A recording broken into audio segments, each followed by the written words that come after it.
This week on The Perfect Scam. I was in a bad situation financially. I couldn't make the payments anymore. Cost of living had gone up. I wasn't earning a lot of money. I mean, just one thing after another. And I think that I may have just run some internet searches, run some Google searches for financial relief for veterans to see what was available. And one of the results was for a company called Voyager Financial Group.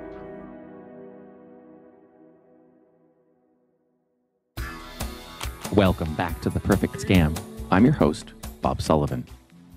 There are roughly 16 million veterans in the U.S. today, and they all deserve our unending gratitude and protection. Our veterans are targeted by criminals in terrible and revolting ways for reasons I hope you'll understand better after today's episode. We're going to meet Michael Herring, who served in the Iraq War and now lives about 90 minutes north of Denver, Colorado. He was targeted by a criminal specifically because he's a veteran and because he had PTSD and was getting a disability payment, which is just enough to make anyone's blood boil. But Michael is just one of many. Before we get to the scam, we're going to talk for a bit about Michael's time in Iraq because we should always listen to our vets and because it really is an important part of the crime. So here's Michael, who signed up like so many did after the terrorist attacks of 9/11.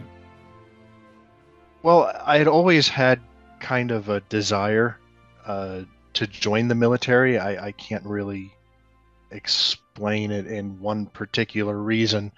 Naturally, after 9/11, I think a lot of people were hit with a sense of patriotic duty. Aside from that, my family has a distinguished history of military service. So my grandfather was in the Army in World War II. He fought in the Pacific Theater around the Philippines and New Guinea. I had two uncles on either side in the Vietnam era. I served in the U.S. Army in Iraq, and my son is actually serving in the Army Reserve presently as well. Yeah, four generations now, and it's something to be proud of for sure. Back when Michael joined, his paperwork didn't actually go through until 2003. Recruits generally saw action right away. They were backlogged with recruits, so I ended up shipping out to Fort Sill for basic training later that year in November. And you found yourself in action over in the sandbox pretty soon after, right? Oh, sure.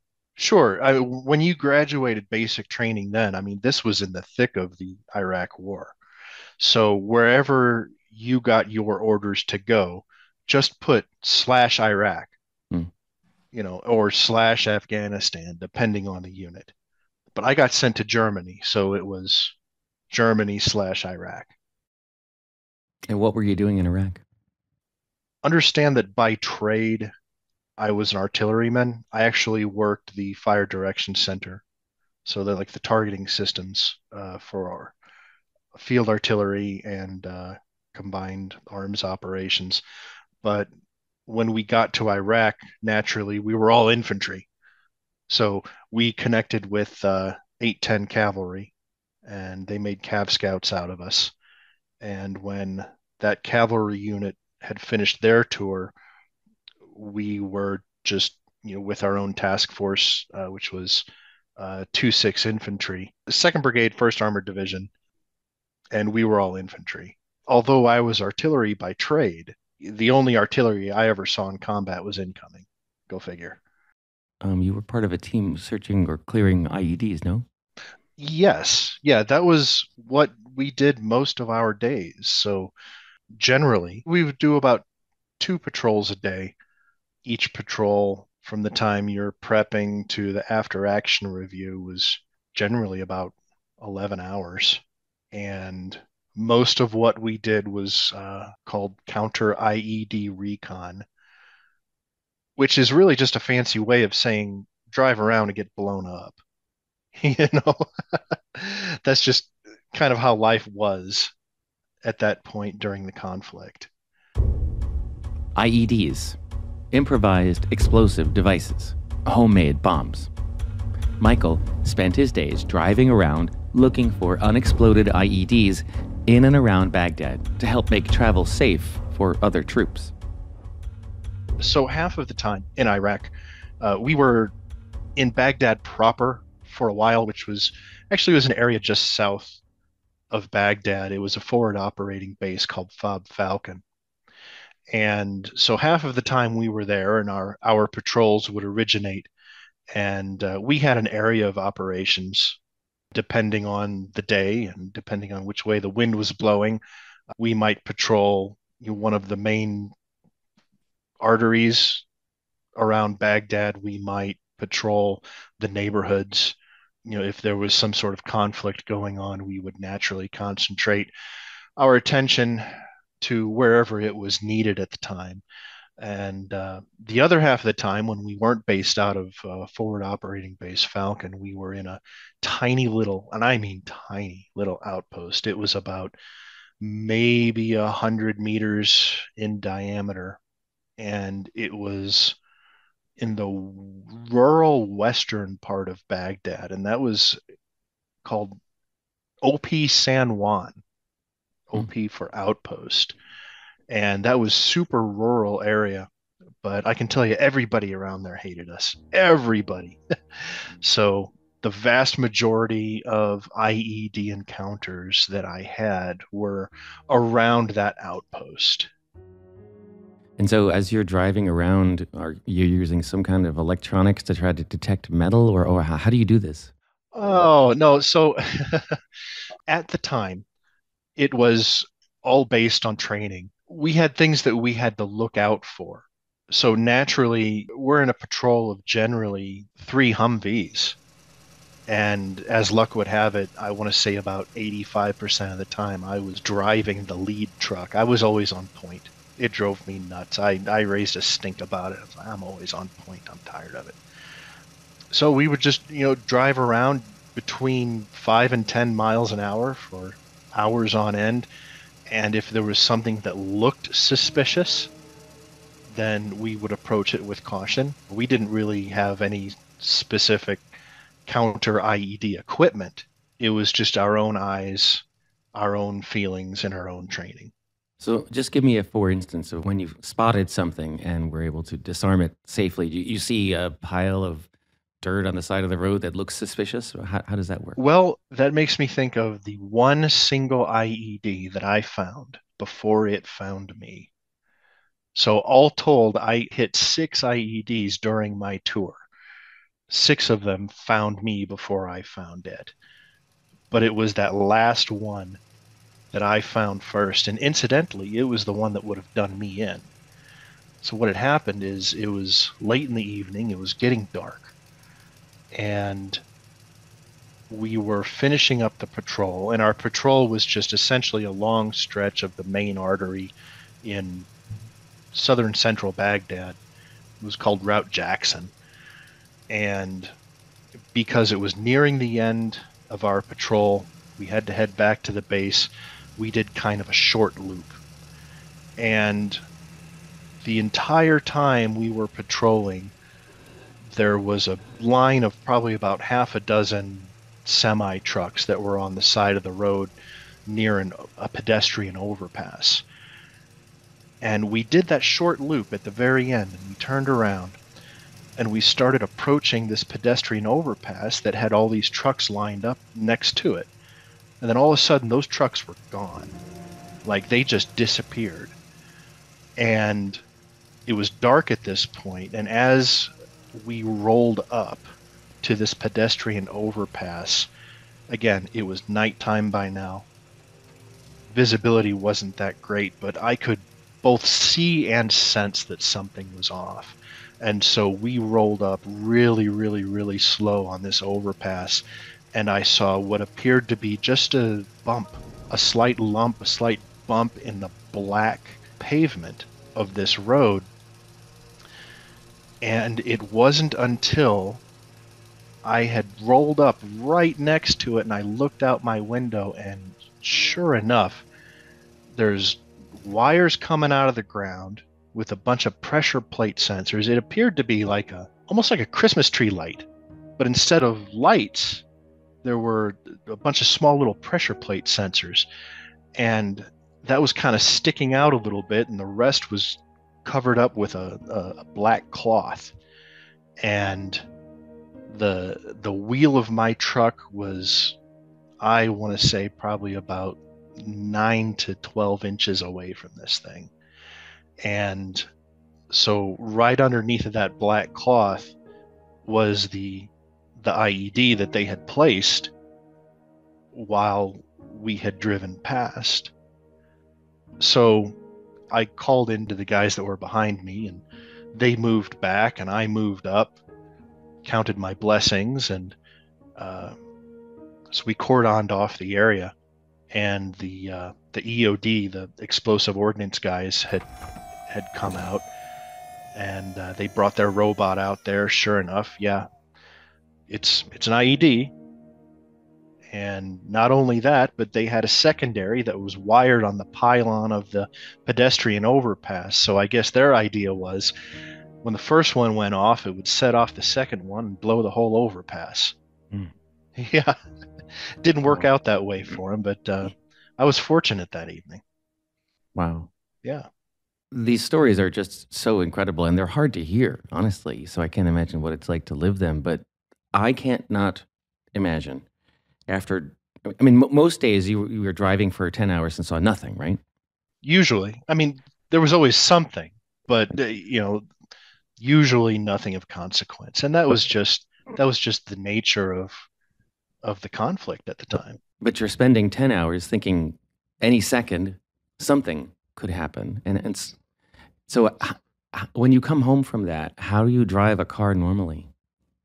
Reintegration wasn't easy by any means, in any way, shape, or form. That was something the military, the VA, nobody really prepared us for. And I don't necessarily fault them. I mean, they didn't know. It took a long time to be able to adjust away from that sort of hyper awareness. There was one specific time that comes to mind. I was just driving down the highway here in Colorado, and I had my family in the car with me, and the vehicle that was in front of me backfired, violently backfired. I mean, smoke and flame and everything, and I went right into Baghdad mode. That was difficult. It was hard to deal with. I mean, naturally it only lasted a couple of seconds, but still realizing that, hey, this is something that I still need to be aware of. This is something that my body and my mind still reacts to. And that was relatively soon after getting out of active duty. But I want to say that it was probably a good 5 years before I was able to do the work emotionally to understand what I was feeling, why I was feeling that way. These are some things that may trigger these emotions, and this is why it's happening.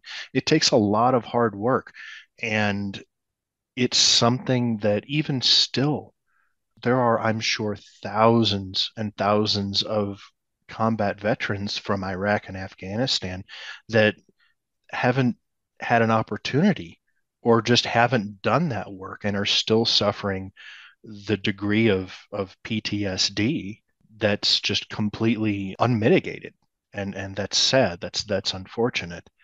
I did a lot of work. I went to therapy for a long time, and being aware of your triggers and why you feel the way you feel, well, that's about more than half the battle right there.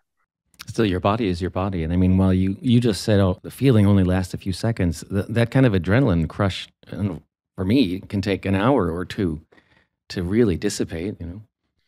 Well, you're absolutely right. I mean, it was just like combat. I mean, it only lasts oftentimes for a very short while. It may take much longer to fully come down from that and regroup and get yourself straight. But when I say it only lasted, just a few seconds, that was the immediate shock and the reaction, Sure. and well, yeah, naturally, then there were conversations to be had with, oh, this is why Dad just did what he did. Yeah. God. Yeah. So that story gives you just a glimpse into the challenge that Michael had, that all vets have when they return stateside and try to reintegrate into normal civilian life. So when Michael moves back to Colorado, he's already facing an uphill battle. But on top of that, there are the other normal stressors of living in an area that's experiencing rapid growth and housing inflation, and there are some unexpected, expensive medical bills. And Michael's troubles start to pile up. The financial issues that I experienced had a lot to do with a really, really expensive, unnecessarily expensive divorce, followed by a few catastrophic medical accidents that had happened. Combined with all that, the cost of living in Colorado had started to skyrocket. I had just taken a new job working for the Department of the Interior at like a 30% pay cut from what I was making before just for the job security. So, my financial difficulties, they certainly didn't make things any easier. The burden is eased just a little by a regular disability payment he receives because he's suffering from PTSD and a few other injuries suffered during his tour of duty. He's getting about $1,600 a month. So it was early 2013, and I was about 18 months out of this divorce that had just financially wiped me out completely. My son was 12 at the time, and he was now living with me 100%. He had had a medical accident. Actually, he was hit by a hit and run driver. Oh, God. And yeah, there were some pretty astronomical expenses associated with that. I had had a sports injury at the time, which doesn't sound like a lot, but my one of my ankles had essentially just exploded, Mm. and so there were a lot of expenses and related issues with that. Yeah, I was in a bad situation financially, and I think that I may have just run some internet searches, run some Google searches for financial relief for veterans to see what was available. And one of the results was for a company called Voyager Financial Group. Voyager Financial Group. The firm's website says it offers creative financial help for veterans who are suffering from financial distress.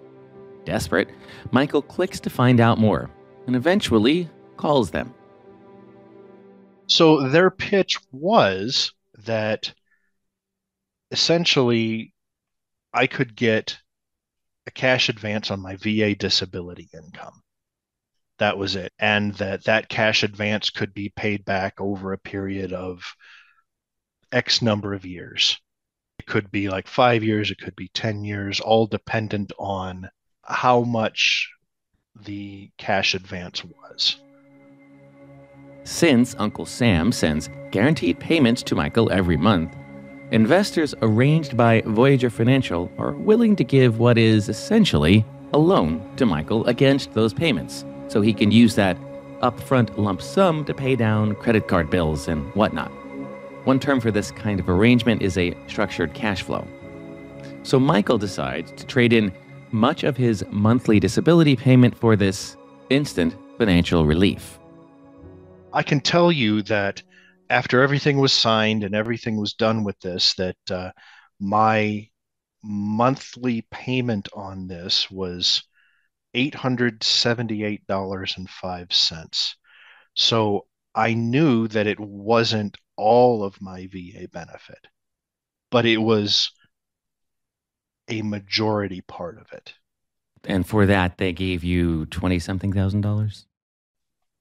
I got a lump sum payment of like $21,000 to $22,000 for that. Yeah. But before he gets the money, there are a couple of other requirements. They asked me, well, do you have an outstanding student loan? I said, yeah, it's only about, $3,000. Well, you have to take proceeds from the lump sum and pay that. And which I thought was odd, but I'm going to pay it anyway. So, okay, great. Go ahead. Another thing was I had to buy a life insurance policy with I believe, I don't know if it was the investor or if it was VFG as the beneficiary that was for the life of the contract in case I were to pass away. Yeah, it was just really, really bizarre the way they had it set up. And, most important, his disability checks have to be redirected to a bank account that Voyager Financial can control. An escrow account, they call it.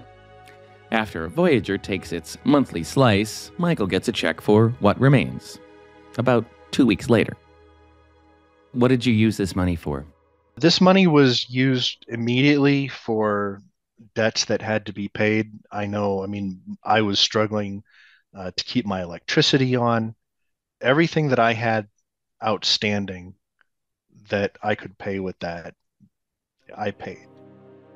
But the relief is temporary. Very, very temporary. Within months, he can't survive on those reduced payments and his new salary. At that point, because there was just a perfect storm of financial things going on, and the cost of living had increased, and now the VA benefit that I was relying on, I was now only getting maybe 40% of that. So it really was an untenable situation.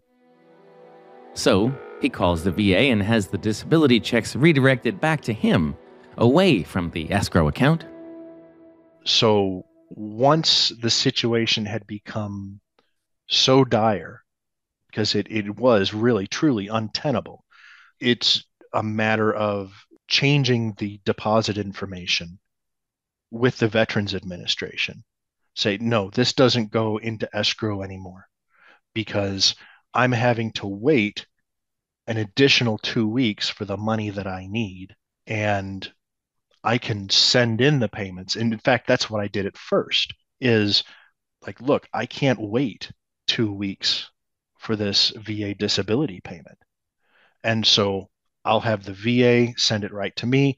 I'll take the payments that are supposed to go to that investor.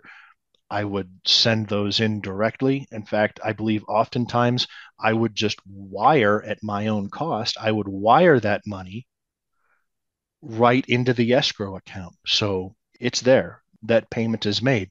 The only difference is I no longer have to wait 2 weeks for my own VA benefit. But even that could only be kept up for so long. I couldn't make the payments anymore. Cost of living had gone up. I wasn't earning a lot of money. Just one thing after another. So Michael starts missing his payments, and there are consequences almost immediately.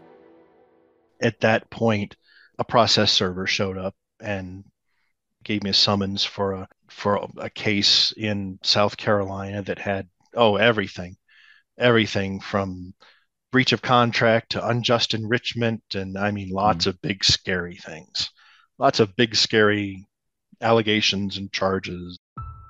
The scary allegations and the lawsuit come from a law firm called Upstate Law Group, which represents Voyager Financial Group. The medical bills, the child care, the loan payments, and the lawsuit are all too much, and Michael makes the difficult decision to declare bankruptcy. As far as he knows, that should discharge the debt owed to Voyager Financial, but it's not that simple. When I filed for bankruptcy, I sent notice of bankruptcy to the court, and I believe that put a stay on the case.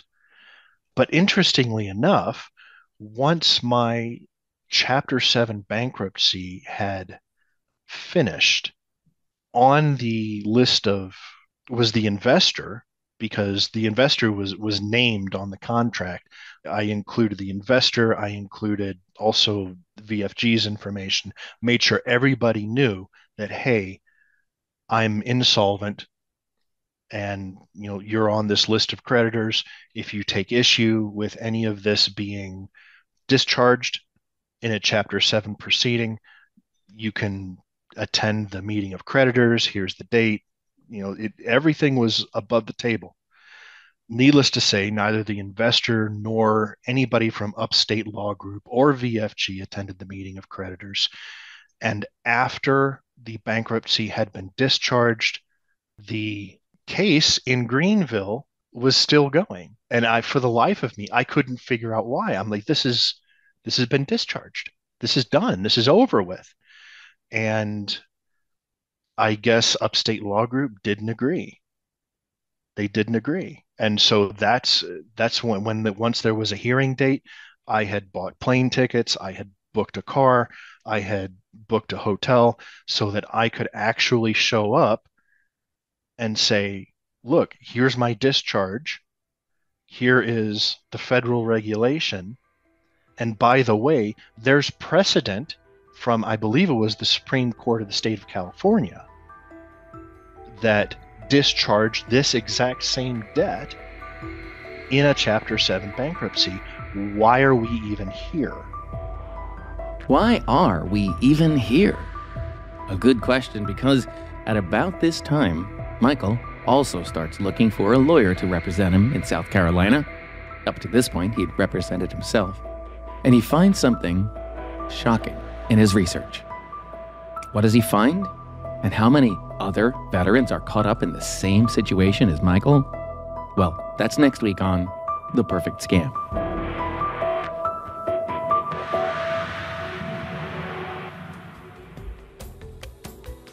If you have been targeted by a scam or fraud, you are not alone. Call the AARP Fraud Watch Network helpline at 877-908-3360. Their trained fraud specialists can provide you with free support and guidance on what to do next. Our email address at The Perfect Scam is theperfectscampodcast@aarp.org, and we want to hear from you.